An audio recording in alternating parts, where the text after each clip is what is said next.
আচ্ছা, কোষে দেখি 23.1-এর 3 নম্বর প্রশ্ন। যদি ABC একটি সমকোণী ত্রিভুজের কোণ সি 90 ডিগ্রি, মাইন্ড ইট, কি কোণ সি 90 ডিগ্রি, বিসি সমান সমান 21 একক এবং এবি সমান সমান 29 একক হয়, তাহলে সাইন এ কস এ সাইন বি ও কস বি এর মান নির্ণয় করি। ঠিক আছে, তাহলে অঙ্কটাকে সমাধান করার আগে আমাদেরকে সবার আগে কি করব, আমরা সমকোণী ত্রিভুজটা বানাবো। ঠিক আছে, তাহলে একটা সমকোণী ত্রিভুজ বানাই। ঠিক আছে, আচ্ছা, এবারে যেহেতু বলছে কোণ সি, তাহলে এটাকে সি নাম দিই, তাহলে এটাকে এ দিই, এটাকে বি দিই, তাই না? এ বি সি হলো। এটা হচ্ছে কত ডিগ্রি? 90 ডিগ্রি। ঠিক আছে, আচ্ছা, বিসি কি বলেছে? 21 একক, তাহলে এখানে 21 লিখি। এবি, এবি এর মানটা কত বলেছে? 29 একক, তাহলে এখানে দিয়ে দিই এটা 29। ঠিক আছে, তাহলে এটা হচ্ছে কোশ্চেন মার্ক, এটা আমরা জানি না। তাহলে আমি কি বলেছিলাম, অঙ্কের সমাধানের জন্য আমাদেরকে যে বাহুটার মান দেওয়া নেই সেই বাহুটার মান আগে বের করতে লাগবে। ঠিক আছে, বাহুটার মান বের করতে পারলেই আমরা সাইন এ কস এ সাইন বি ও কস বি এর মানটা নির্ণয় করতে পারবো। ঠিক আছে, তাহলে এই মানটাকে বের করার জন্য আমরা কি প্রয়োগ করব? পিথাগোরাসের সূত্র। ঠিক আছে, তাহলে এখানে লিখি পিথাগোরাসের সূত্র থেকে পাই, বা তোমরা এরকমও লিখতে পারো যে ত্রিভুজ এবিসি এর মধ্যে পিথাগোরাসের সূত্র প্রয়োগ করে পাই। ঠিক আছে, ওটা আরো হয়তো ভালো হবে, কিন্তু এভাবে লিখলেও কাজ চলবে, কোনো সমস্যা নেই। ঠিক আছে, যে পিথাগোরাসের সূত্র প্রয়োগ থেকে পাই কোথায়? এই ত্রিভুজের মধ্যে। ঠিক আছে, কি পাই আমরা? আমরা জানি যে পিথাগোরাসের সূত্র কি বলে, যে লম্ব এর বর্গ যোগ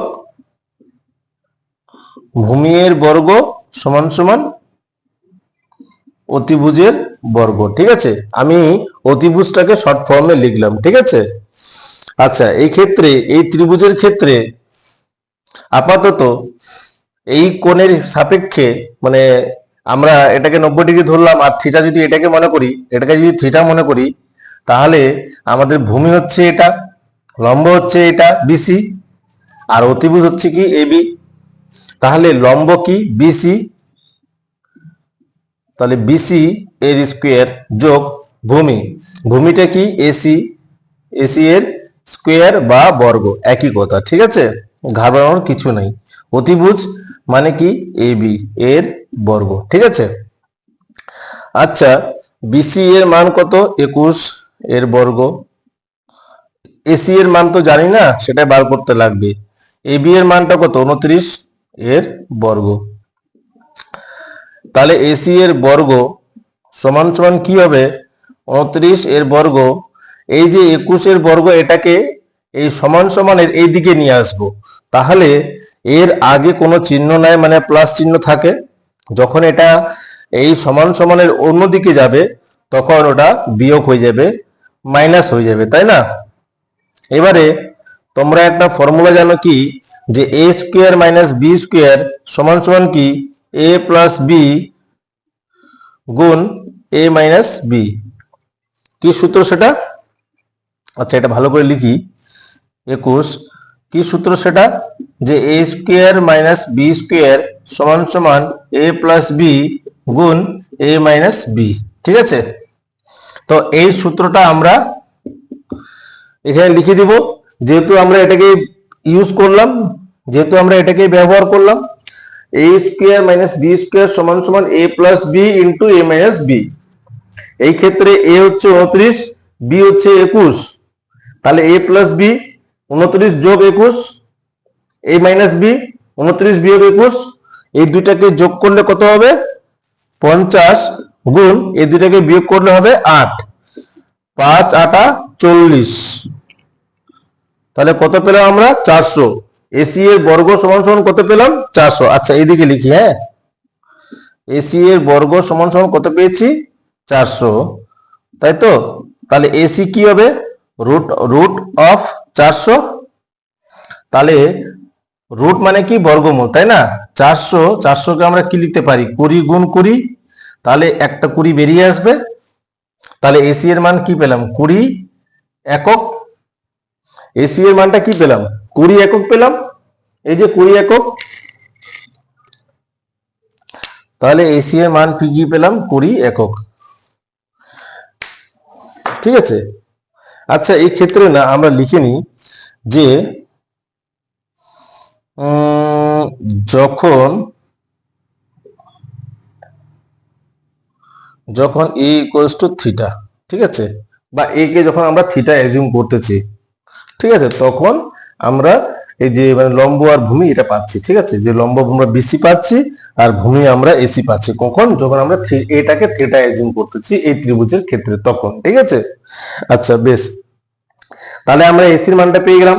তাহলে আমাদের প্রথম কাজ ছিল যে যে এই একটা ত্রিভুজের 3টা বাহুর মধ্যে যার মানটা দেওয়া নেই তার মানটা বের করা, এটা ছিল আমাদের প্রথম কাজ। ঠিক আছে। তাহলে আমরা তো মান বের করে নিয়েছি, জায়গা তো আমার শেষ। তাহলে এটাকে মুছে নিই। ঠিক আছে, দিয়ে তারপরে বাকি প্রসেসটা করতেছি। ঠিক আছে, এটাকে মুছে দিই, তোমরা এটাকে টুকে নাও ভালো করে। বেশ, তাহলে আমি এটাকে মুছে দিচ্ছি। হ্যাঁ,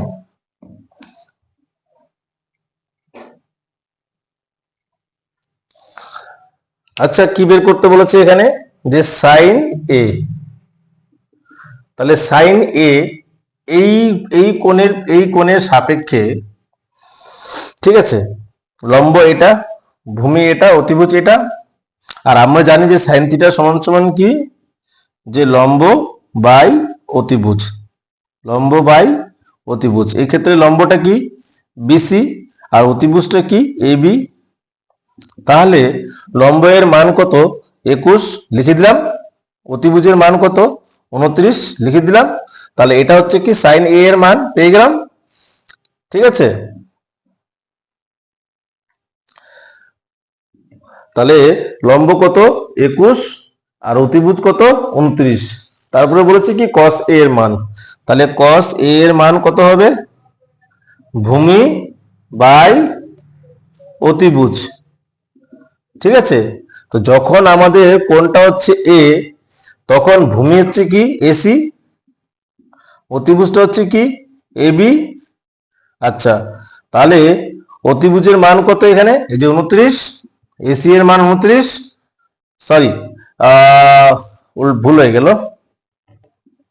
এসি এর মানটা তো বের করেছি 20, তাই না? আচ্ছা, অতিভুজটা কি? এবি। এবি এর মান কত? 29। তাহলে এটা হচ্ছে কি? সাইন এ এর মান 21/29, আর কস এ এর মান 20/29। ঠিক আছে, হয়ে গেল। জায়গা আবার শর্টেজ, ছোট বোর্ড, অল্প লিখলি জায়গা শেষ, কিছু করার নেই। দেখা যাক তারপরে কি আছে? সাইন বি আর কস বি এর মান বার করতে লাগবে, তাই না? চলো ওটা বার করে নিই।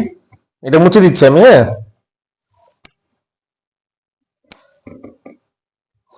আচ্ছা, এবারে বার করব কি? Sine B.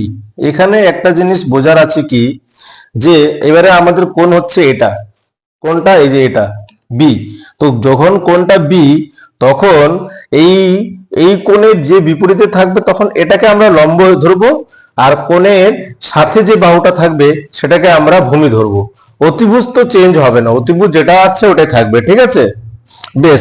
তাহলে তাই ক্ষেত্রে আমরা জানি যে সাইন থিটা মানে হচ্ছে লম্ব বাই অতিভুজ, ভালো কথা।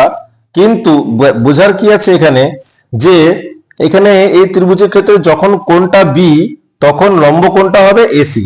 ঠিক আছে, এটাই হচ্ছে বোঝার, যে যখন কোণটা বি, কোণের যে কোণটা আমরা বার করতেছি, যে কোণের আমরা সাইন বের করতেছি, সেই কোণের বিপরীতে যে বাহুটা আছে সেটা হচ্ছে কি? এসি। ঠিক আছে, সেটা লম্ব। আচ্ছা, অতিভুজ তো ওটাই থাকবে, এবি। তাহলে এসি এর মান কত? 20 বাই অতিভুজ কত? 29। তাহলে সাইন বি এর মান কি হলো? 20/29। ঠিক আছে, বেশ। এবারে বার করতে লাগবে কার মান? Cos B. তাহলে কস বি এর ফর্মুলা আমরা, কস থিটা এর ফর্মুলা আমরা জানি, যে ভূমি বাই অতিভুজ। শর্ট ফর্মে আমি অতি লিখতেছি। এর পাশে আমরা কি করব, এই ত্রিভুজের ক্ষেত্রে অ্যাকচুয়ালি ভূমি বলতে কোনটা, যখন আমাদের কোণ হচ্ছে বি সেটা লিখবো। তাহলে cos বি, তাহলে cos বি, বি এর সাপেক্ষে এই যে এসিটা হচ্ছে কি লম্ব আর বিসিটা হচ্ছে কি ভূমি। তাহলে আমি এখানে কি লিখেছি ভূমি, তাহলে ভূমিটা কি হবে বিসি, ভূমিটা কি হবে বিসি। আর অতিভুজটা কি, অতিভুজ তো বলেইছিলাম যে কোনো চেঞ্জ হবে না। আচ্ছা, ভূমি এর মান কত, এখানে বিসি এর মান কত এখন 21, আর অতিভুজের মান কত 29। তাহলে cos বি এর মান কি হলো 21/29। তাহলে sin a এর মানটা আমরা আগে বের করে নিয়েছিলাম, cos এর মানটা বের করে নিয়েছিলাম, যেটা মুছে দিয়েছি। এখন হচ্ছে কি sin b এর মান বের করলাম, আর হচ্ছে কি cos b এর মান বের করলাম। ঠিক আছে, তোমরা বুঝতে পেরেছো সবাই? দিয়ে এটাকে এখন তোমরা ভালো করে টুকে রাখো, খাতার মধ্যে লিখে রাখো। ঠিক আছে, আচ্ছা।